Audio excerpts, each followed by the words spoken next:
Hindi lang merry kundi high-tech na rin ang pag-iilaw at pagbubukas ng mga Christmas attractions sa bansa.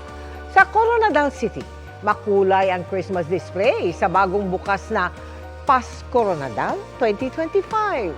Hindi naman nagpahuli ang Paskuhan Festival sa Pagadian City dahil sky's the limit ang Christmas gimmick. Nakatutok si Tina Panganiban Perez. Christmas tree, Santa's hat, at snowflake. Ilan lang ang mga pangkaraniwang Christmas symbols na yan na itinampok sa high-tech paandar sa Paskuhan Festival 2025 sa Pagadian City.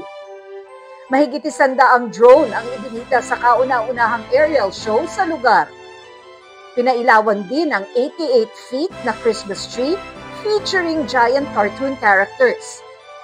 Ang one-of-a-kind experience lalo pang pinaganda ng Pyro Musical Show. Grabe ka, bibo, ka-enjoy, dili ka bariyan. Fireworks display karon. Sumalipayan sila. Opo, unta adlaw-adlaw po Pasko para ingani kabibo po. Pero di lang ang mga mata ang nabusog dahil may food bazaar din sa lugar. May picture-worthy decorations din sa loob ng plaza.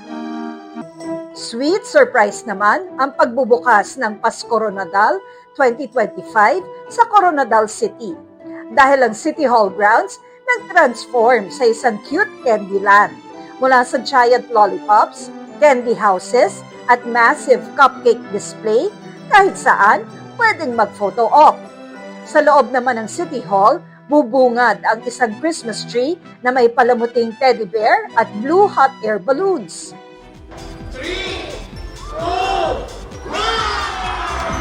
Ang madilim na paligid sa San Jose City, Nueva Ecija, pinaliwanag din ang makukulay na ilaw ng St. Joseph Parish Church.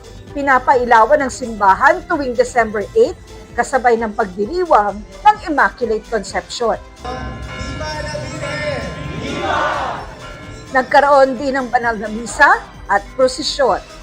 Para sa GMA Integrated News, Tina Panganiban Perez, nakatutok 24 oras.